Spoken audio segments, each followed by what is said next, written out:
Welcome back everyone to our study of Surat al-Kahf and the story of Musa alayhi salam and al-Khidr or Khidr alayhi salam.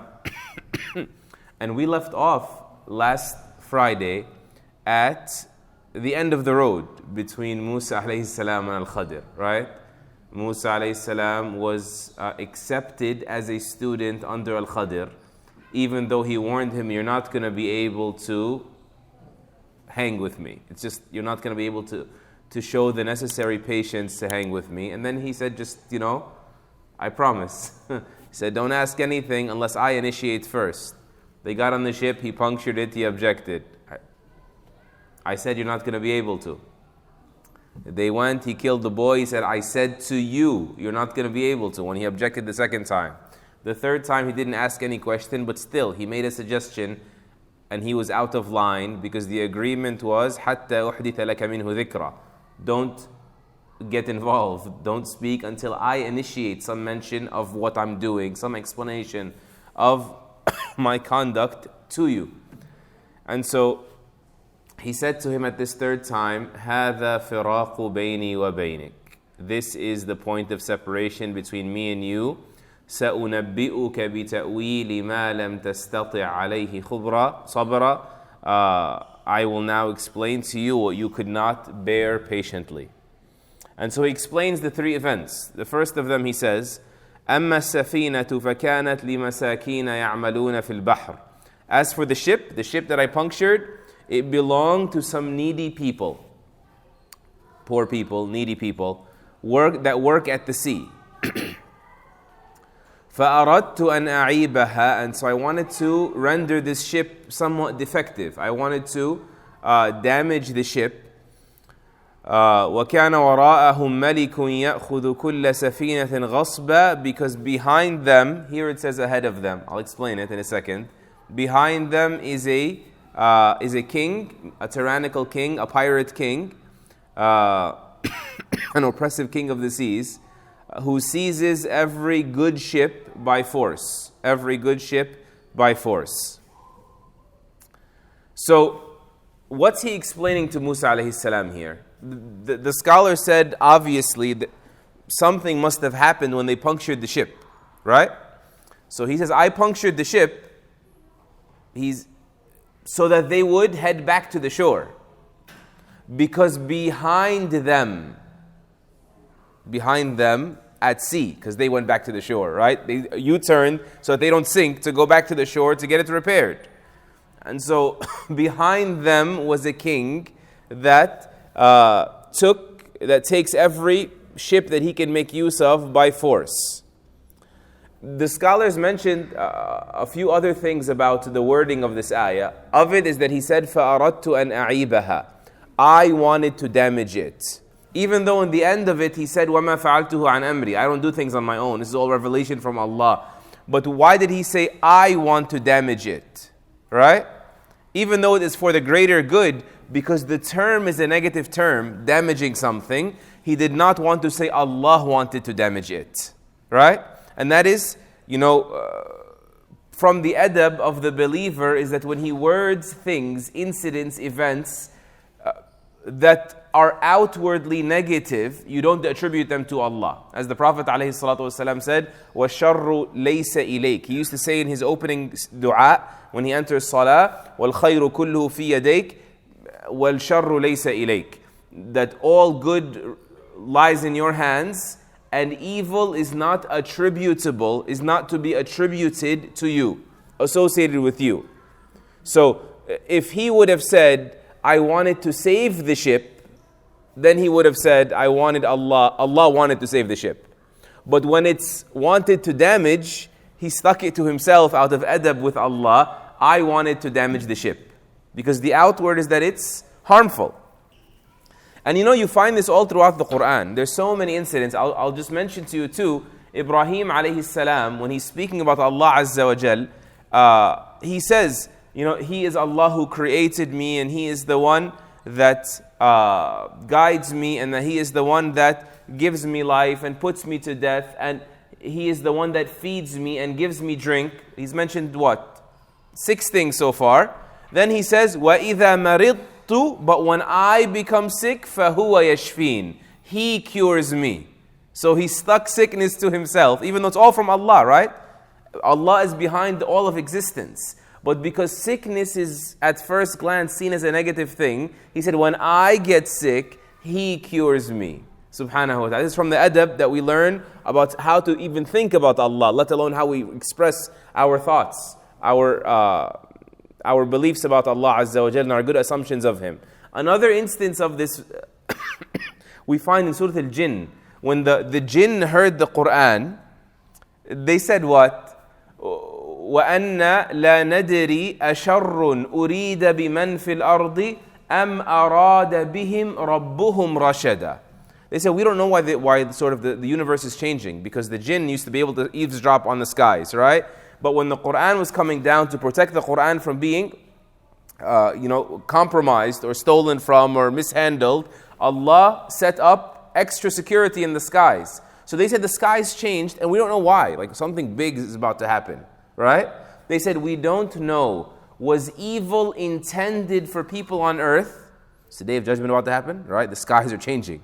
The jinn is saying, was evil intended for people on earth? Or did their Lord intend something good for them? So when it came to intend something good, they said their Lord intended something good. But when it said, or is something evil about to happen, they said it in the passive voice, mabni al-majhul. Asharrun urida, was evil intended. They didn't say, did God intend evil for earth? He said, was evil intended, or did God intend something good for them? We're not sure what all these changes are about. So this is another, instance of that. Al-Khidr alayhi salam, with his prophetic, adab, he says, I wanted to damage the ship. And it is clear what we learned from, this is that a broken ship is better than no ship. It's pretty straightforward. It's the greater good. And the believer should always look for the greater good, right? So if it's in your hands to try to bring about the greater good clearly, then go ahead and try. And if it's something completely out of your hands, just have confidence in Allah Azza wa Jal that if you're a believer, He's bringing about for you the greater good. That's the idea.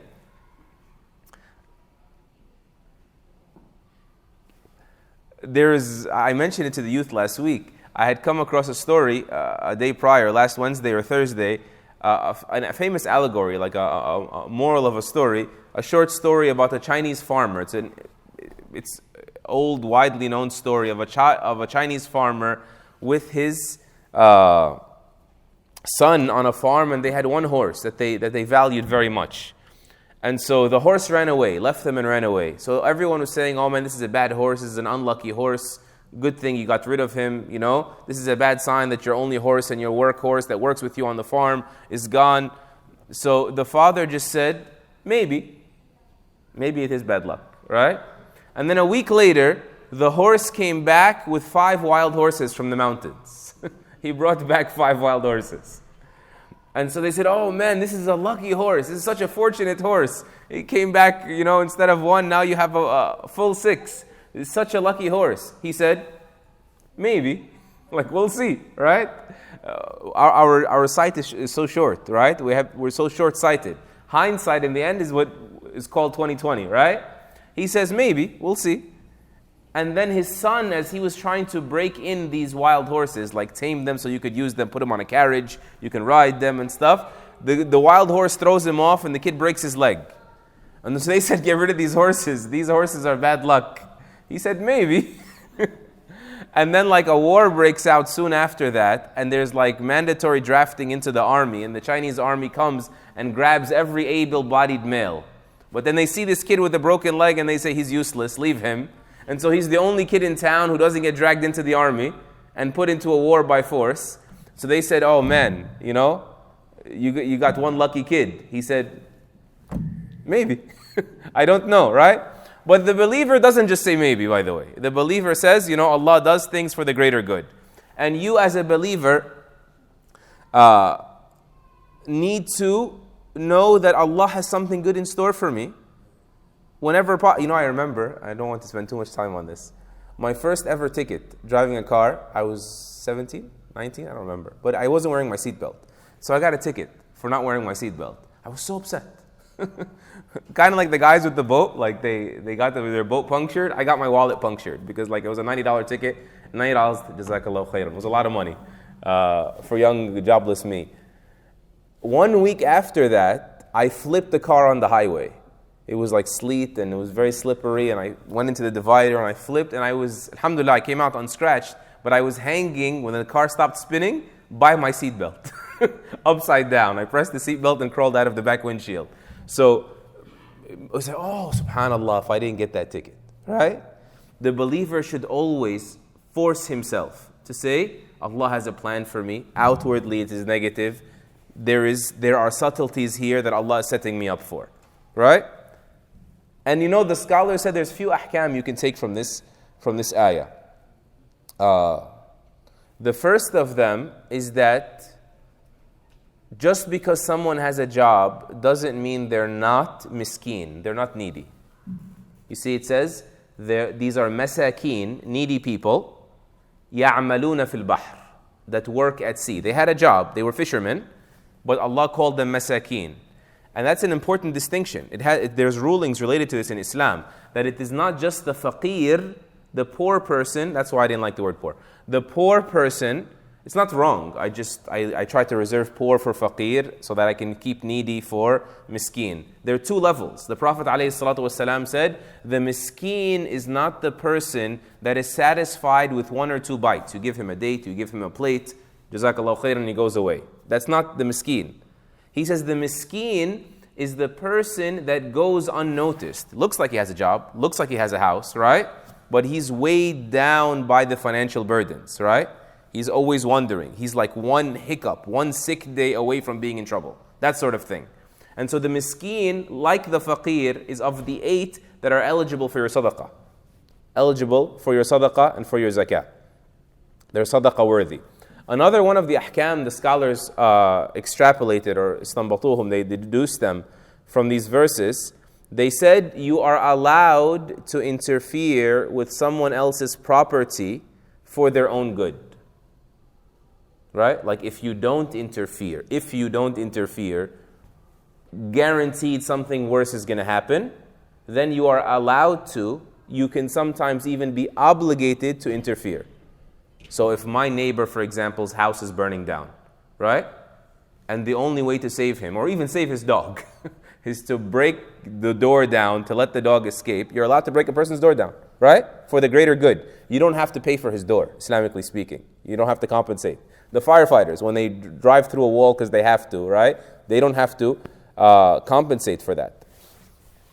Or if you are to take money away from someone because they're for sure going to use it on drugs, right? So you confiscate their wealth for the greater good, right? Some people, you know, they have this, is it worth discussing? They call it categorical imperatives. It's like moral philosophy. Like you just mind your business and you just do what's right within yourself and doesn't matter anybody else. You've ever seen those like questions? All the youth are asked them like in Philosophy 101 classes. I forget the name of the moral dilemma where even Shaykh Fahd, when he was here at Malv with the No Doubt class, he shared it. You have like a train track and one guy's tied to the train track and he's tied down, the train is going to run him over. Another guy, another track, fork in the road, has 4 or 5 people laying there. What do? So a bunch of people say, yeah, for sure, I'm going to pull the lever to make it kill 1 guy and not 4 guys.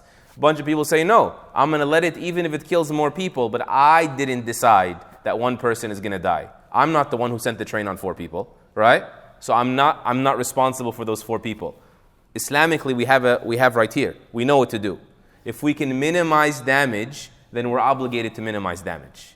You shouldn't see yourself as killing 1 person. You should see yourself as saving at least 3 other lives from having to be lost. And one last thing the scholar said here is that one of the greatest ways to protect your wealth and your property is to share some of it for the sake of Allah Azza wa Jal. Where did they get that from in this ayah?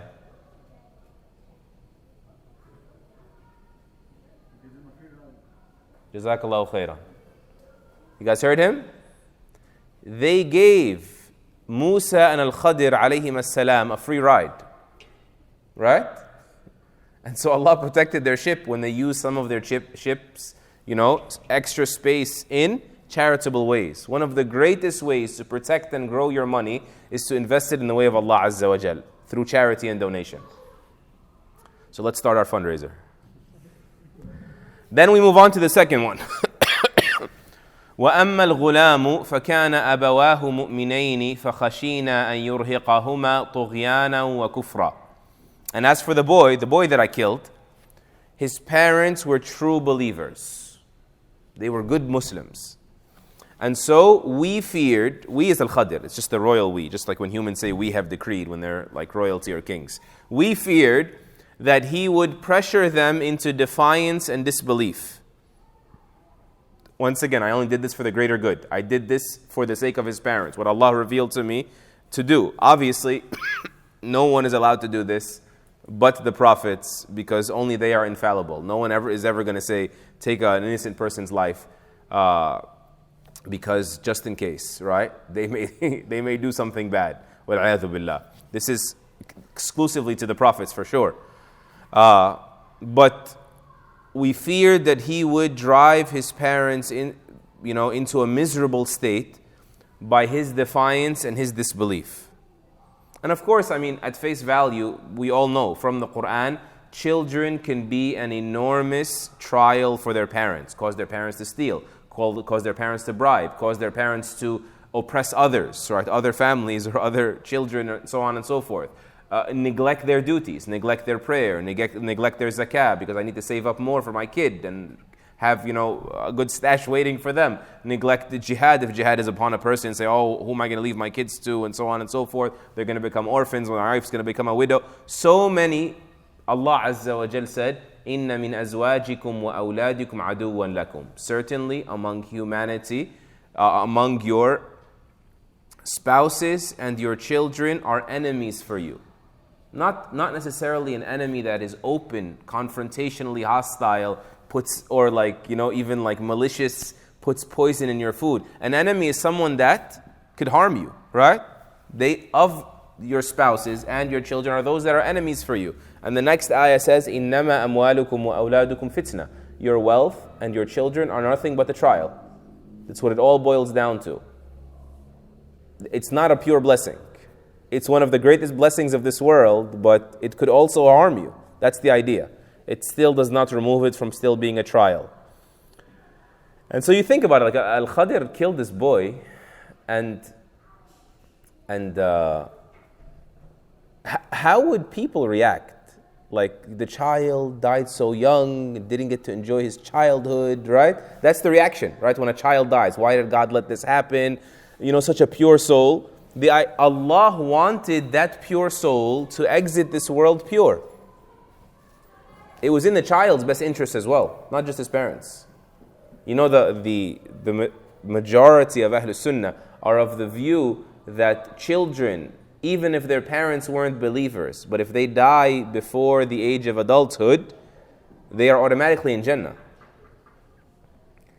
And we have clear hadith that when the Prophet ﷺ was shown and carried through the heavens, he saw this uncountable amount of children around Ibrahim alayhi salam, right?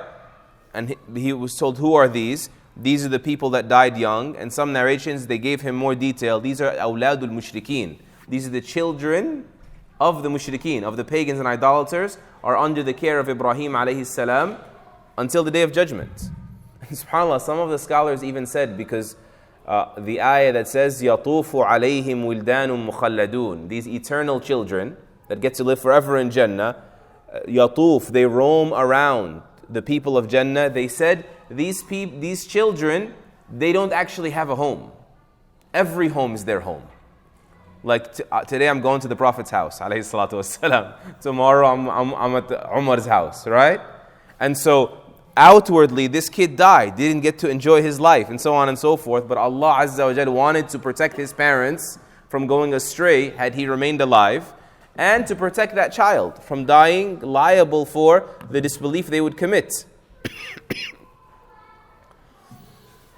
And so the next ayah he says, فَأَرَدْنَا أَن يُبْدِلَهُمَا رَبُّهُمَا خَيْرًا مِّنْهُ زَكَاةً وَأَقْرَبَ رُحْمًا. So we hoped, that was their hope, right? Us and Allah, right? Or just us, at least, would be more likely. We hoped, al-Khidr, that their Lord, he didn't say their Lord kills them, right? He says their Lord gives them something better in its place, right? أَرَادَ رَبُّكَ, your Lord, فَأَرَدْنَا, we wished, and يُبْدِلَهُمَا رَبُّهُمَا, their Lord replaced them with something more virtuous, a child more virtuous, and caring in his place. A purer child and a more loving child. That could mean in this world, a child that's better for them even in this world and better for society at large, not a menace. But it also could mean in the hereafter. Give them a better child, a child in the hereafter. Right? As the Prophet ﷺ said, that the miscarried child and those that die young, he said they grab their parents by the tips of their garments and they take them to the doors of Jannah and they open the doors of Jannah for them. Right? They don't let go of their parents until they've delivered them all the way to Jannah. And that's an important lesson that, we say hindsight is 20/20, but hindsight doesn't just mean next week I get into a car accident, I figure out why I got the seatbelt ticket. It's not just that. Sometimes you will only understand the wisdom on the Day of Judgment. Right? And finally, the third and last one, he says, وَأَمَّا الْجِدَارُ فَكَانَ لِغُلَامَيْنِ يَتِيمَيْنِ فِي الْمَدِينَةِ. As for the wall that he rebuilt, it belonged to two orphan boys in the city. And under that wall, وَكَانَ تَحْتَهُ كَنْزٌ لَهُمَا, and under that wall was a treasure that belonged to them. So why did he restore the wall? Why did he restore the wall? Because it was tipping over or cracked. So what? Why couldn't he just hey, by the way, here's your stuff?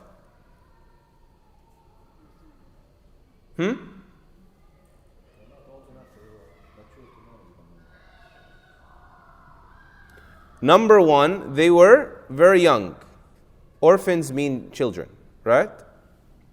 But also, it's not just that they were young.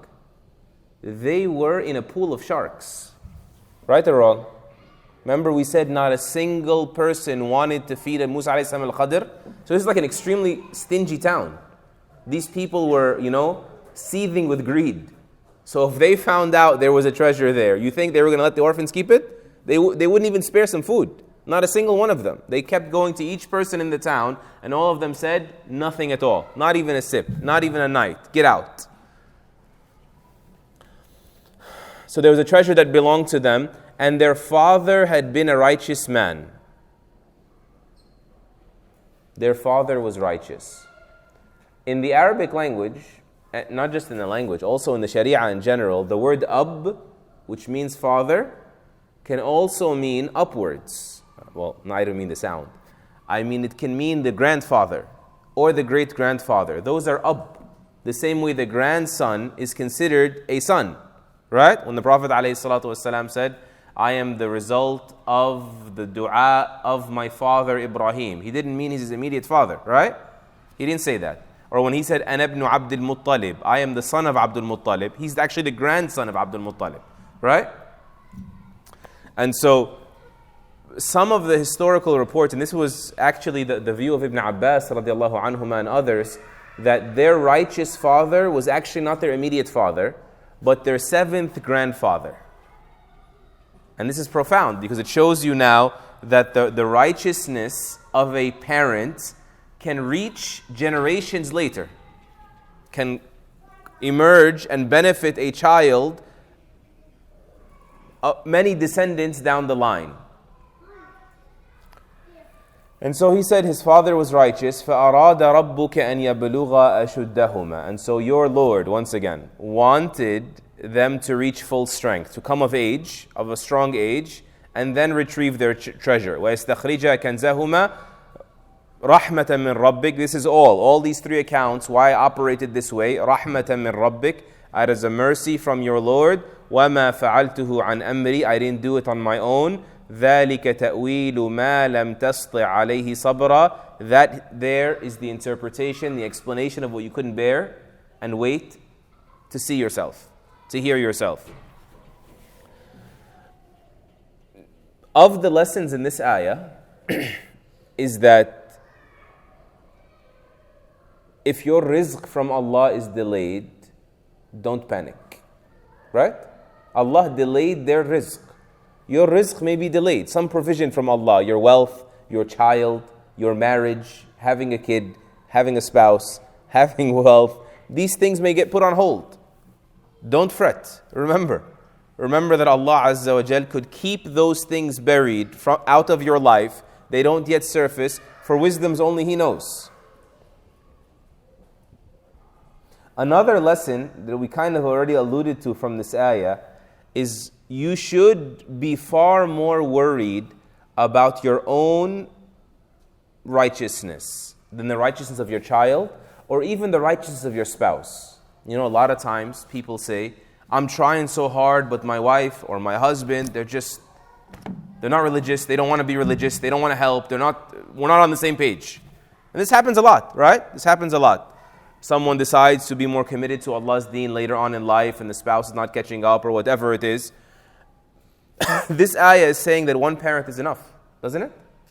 Allah can protect your child for the sake of just you. Who said both parents have to be righteous for the child to be protected? That's what this ayah reminds us of.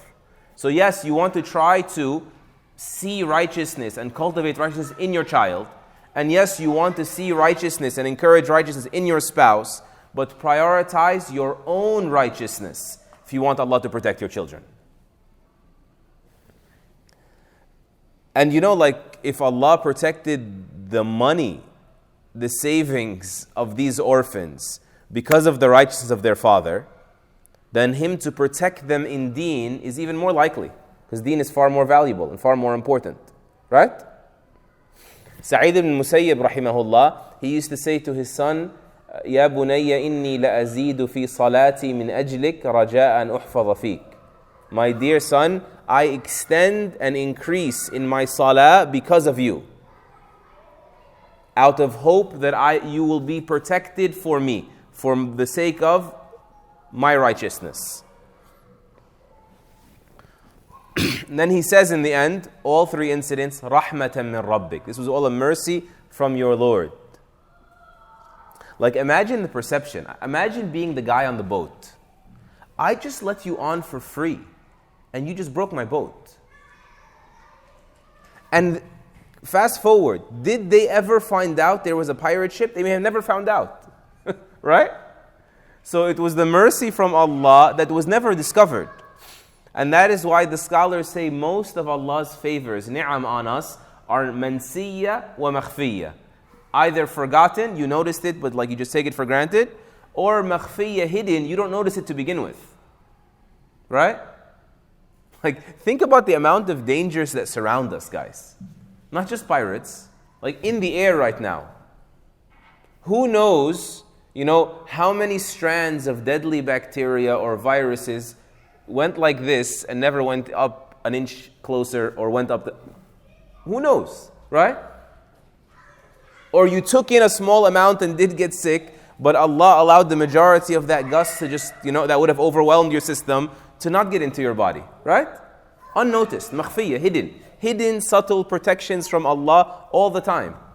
Allah knew that if you would have heard that word, you would have had a crisis of faith. If you would have went out that morning, you would have been robbed. You don't know. The many instances, bursts of Allah's mercy in the form of protection that come our way. And then you think of the parent that loses the child. How devastating that is to lose a child. That is a huge lesson we take from this verse. Finally, the last line, he says to him, ذَلِكَ تَأْوِيلُ. This is the interpretation of مَا لَمْ تَسْطِعْ عَلَيْهِ صَبْرًا. What you could not bear patiently. And the scholars noticed the difference between, in the beginning, he said to him, you will not تَسْتَطِعْ, or you will not be patient. Here he's telling him, تَسْطِعْ, you will not be patient. So it's the same word, لا تستطيع, right? then what's the difference? Why does one of them sound shorter? Why is one of them abbreviated? It's just like English, by the way. Like technology, you just call it tech, right? Or like demonstration, you call it a demo.